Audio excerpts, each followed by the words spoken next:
নমস্কার বন্ধুরা, শম্পার রান্নাঘরে আপনাদের সবাইকে স্বাগত জানাই। আশা করি আপনারা সবাই ভালো আছেন। আজকে আমি আপনাদের সাথে শেয়ার করব নিরামিষ পটল পনিরের রেসিপি।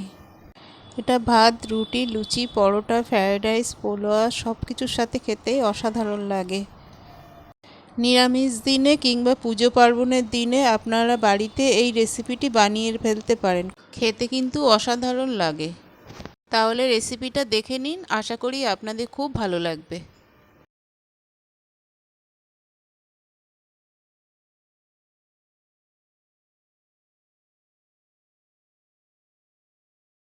আপনি যদি আমার চ্যানেলে নতুন বন্ধু হয়ে থাকেন তাহলে প্লিজ আমার চ্যানেলটাকে সাবস্ক্রাইব করে পাশে থাকার অনুরোধ রইল। আর আমার চ্যানেলটাকে সাবস্ক্রাইব করে পাশে থাকা বন্ধুদের জন্য রইল অসংখ্য ধন্যবাদ।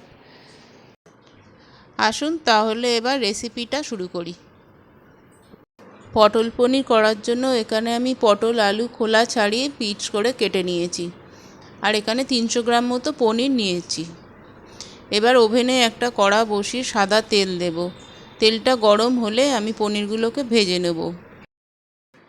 এই রান্নায় পনিরগুলোকে একটু লাল লাল করে ভেজে নিতে হবে, তাহলেই ভালো লাগবে।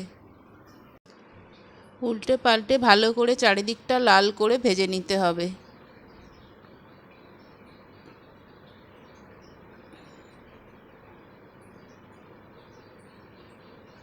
আমার ভাজা হয়ে গেছে, আমি এবার তুলে নেব।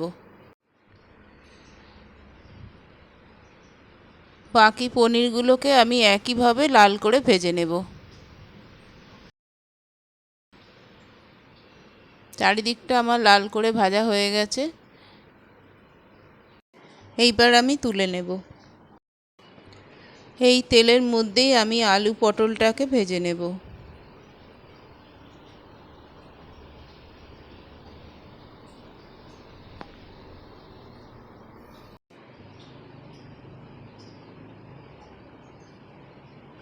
ভালো করে নেড়ে নিয়ে এইবার আমি সামান্য নুন দেব।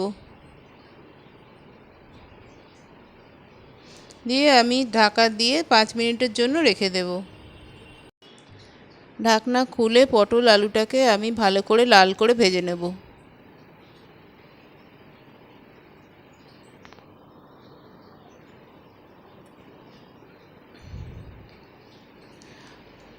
আলুগুলো আমার সুন্দর লাল করে ভাজা হয়ে গেছে। আলুগুলোকে আমি তুলে নেব।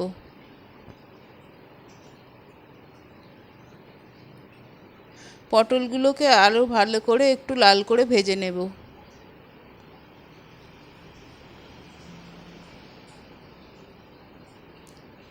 এইবার পটলগুলোকে আমি তুলে নেব।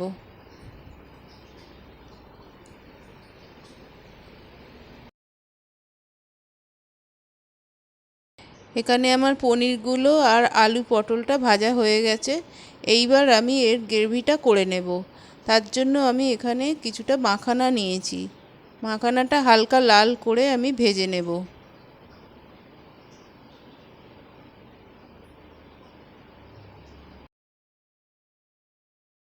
ব্যাস, এইবার আমি তেল থেকে এটা তুলে নেব।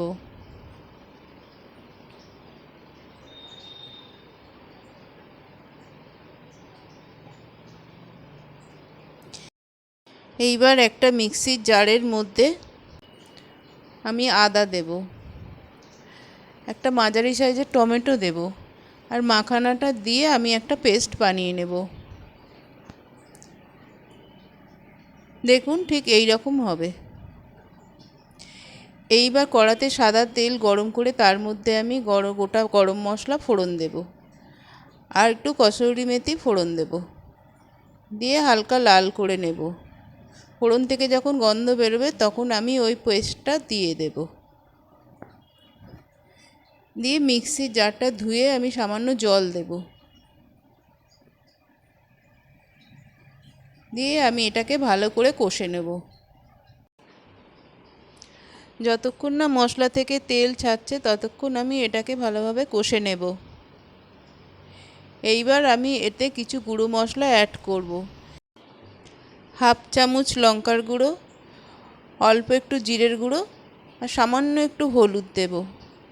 দিয়ে এটাকে ভালো করে কষবো।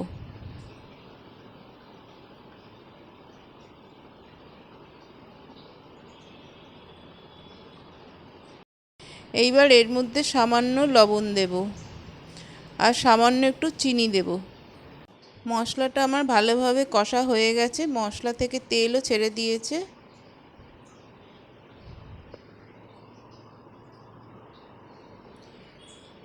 এইবার আমি আগে থাকতে ভেজে রাখা আলু পটলটা দিয়ে দেব, দিয়ে ভালো করে সব একসাথে মিশিয়ে নেব।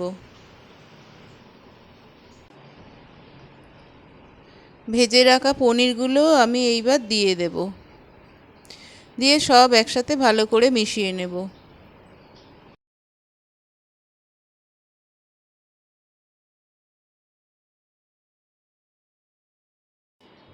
এইবারে আমি জল দিয়ে দেব।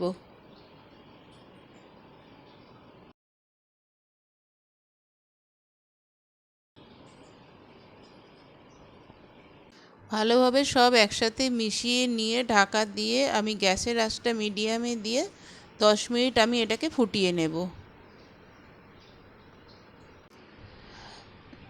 10 মিনিট বাদে ঢাকনা খুলে আমার পটল পনিরটাকে আবার ভালো করে নেড়ে দেবো। আমার পটল পনির রান্না হয়ে গেছে। এইবার আমি এতে 1/2 চামচ গরম মশলার গুঁড়ো দেব, সামান্য কসৌরি মেথি দেব, আর 1/2 চামচ মতো ঘি আমি দিয়ে দেব। দিয়ে ভালো করে একসাথে সব মিশিয়ে গ্যাসের আঁচটা বন্ধ করে দিয়ে আমি 10 মিনিটের জন্য চাপা দিয়ে রেখে দেব। 10 মিনিট বাদে আমি পরিবেশন করব। আমার এই রেসিপিটা যদি ভালো লাগে তাহলে একটা লাইক করবেন, কমেন্ট করবেন, শেয়ার করবেন আর চ্যানেলটাকে সাবস্ক্রাইব করে পাশে থাকার অনুরোধ রইল। ভালো থাকবেন, সুস্থ থাকবেন। আবারও আসবো নতুন একটা রেসিপির ভিডিও নিয়ে। ধন্যবাদ।